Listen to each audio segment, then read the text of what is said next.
number of positive coronavirus cases in India has crossed the 37,000 mark and the number of deaths has crossed 1,200. So with the number of cases still soaring, India has decided to go under a lockdown for a second time. The May the 3rd lifting of the deadline that was expected has now been extended by 2 more weeks till May the 17th. So in total, India will now be under lockdown for at least 54 days. Now, there are a certain number of activities that have been limited by the Ministry of Home Affairs, and those are travel by air, rail, metro or by road. Hospitality services like hotels and restaurants are closed. Educational institutes like schools, colleges, coaching institutes are going to be shut all over the country. Places of large public gatherings like cinema halls, malls, gyms and sports complexes are shut. Social, political, cultural gatherings are not going to take place, or they may take place in limited numbers like weddings and funerals, and religious places and places of worship are closed for the public. Some limited kind of activities for movement of persons by air, rail and road will be permitted for those people who have special permissions from the MHA. Now, zones in India, in fact districts in India have been divided into zones depending on the severity of the number of cases and the number of cases, fresh coronavirus cases being found daily. So these are red and orange and green zones. Now the lockdown further will be navigated by distributing and categorizing areas as red, orange and green zones. So here's what's permitted in red zones, which are places where the infection has been spreading rather quickly. So the movement of individuals and vehicles is allowed only for permitted activities, and in a passengers in a four-wheeler can be only 2, which is the driver and 1 additional passenger, and on 2-wheelers no pillion riders are allowed. All standalone shops, neighborhood shops, shops in residential complexes are allowed to remain open in urban areas without any distinction between essential and non-essential. Private offices can also operate with 33% of strength of staff. All government offices will continue to function with full strength above the level of Deputy Secretary, and for remaining staff, there will be limited strength of people only. And most of the commercial and private establishments in red zones are allowed to function. However, within red zones, the places that are called containment zones, there the enforcement of the lockdown will be even more severe. So over there, movement will be much more restricted. What is not allowed in red zones is the plying of cycle rickshaws and auto rickshaws, running of taxis and cab aggregators, intra-district and inter-district plying of buses, barber shops, spas, gyms, salons, all of these are closed in red zones. Now let's come to orange zones. So along with what's permitted in red zones, orange zones give a little more ease in the restrictions. So they will also allow taxis and cab aggregators with 1 driver and 1 passenger. Inter-district movement of individuals and vehicles will be allowed for permitted activities.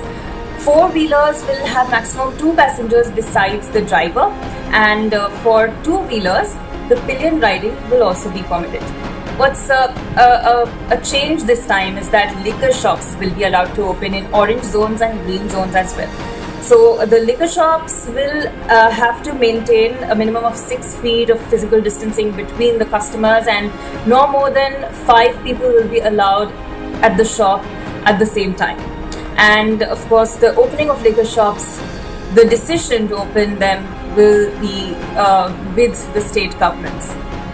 And now we come to green zones, where basically all activities are permitted except for those limited activities that I told you in the beginning of this video that are not permitted throughout the country, like travel by rail and road and metros, etc., and services like salons and spas and gyms, places of public gatherings, etc. These are restrictions that apply throughout the country, and they continue to apply in green zones as well. The government has advised all vulnerable groups of people to stay at home unless they're outside. They have to go out to avail of healthcare facilities or for any other meeting of essential requirements. The vulnerable group of people, of course, are senior citizens above the age of 65 years, pregnant women, children under the age of 10 years, and people who have comorbidities. Now, earlier the government had said that for senior citizens who urgently need medicines, there can be somebody who goes outside to take it on their behalf. So that rule, of course, still continues to apply. And now we come to some very detailed guidelines for workplaces that have been issued by the MHA. So social distancing has to be kept in mind at workplaces at all times, at the offices and even in transport facilities. Shifts have to be staggered. There have to be a time gap between shifts so that not too many people interact together. Lunch breaks have to be staggered, and continuous sanitization of workplaces have to take place between shifts and also during the shifts. Sanitizers, soaps have to be available at places at the entrance. In fact, thermal screening has to be done, and hand sanitizer has to be placed at preferably in a kind of a container that will not have too much contact. So these things have to be ensured. There has to be frequent sanitization of things even like desktops and doorknobs, things that are very often touched publicly by everybody. Also, people in charge of workplaces have to ensure that their employees mandatorily have the government's tracking app and government's Arogya Setu app, which is essentially a software that helps you assess your symptoms. It tells you about the COVID-19 situation in the areas around you, and also it acts as a tracking device. When your Bluetooth is on, your Bluetooth has to be on constantly if you're using this application, and you will be alerted basically to people around you in case they have COVID-19. This app is going to track your movements, and it will then know whether you've crossed paths with somebody who has this contagious illness. Large physical meetings have to be avoided, and employees showing signs of COVID-19 symptoms, they have to be isolated, and a transport facility has to be arranged for them to be immediately taken to one of the hospitals that have been listed as designated COVID-19 testing places or COVID-19 treatment places. And also an isolation room has to be prepared within the office itself, where people showing COVID-19 like symptoms can be kept and then transported to the nearest healthcare facility. And there has to be continuous communication and training on good hygiene practices. And now we come to some guidelines for public places. Then let me quickly take you through them. Masks, wearing masks everywhere is compulsory. Even in workplaces, it is compulsory.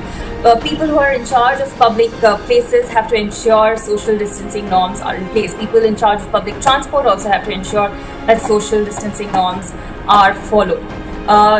Funerals, marriages, they cannot see a gathering of more than 50 people for marriages and not more than 20 people for funerals. Spitting in public places is absolutely prohibited and punishable with a fine, and this will probably be enforced rather strictly. Consumption of liquor, pan, gutkha, tobacco in public places is not permitted, and liquor shops, pan, tobacco, etc. shops have to ensure that no more than 5 people are present at one time at the shops. And for a full list of green, orange and red zones in the country, you can visit the Ministry of Home Affairs website, and for a detailed list of these guidelines that I've just told you about, you can also visit the MHA website. That's all for now. Thanks for watching.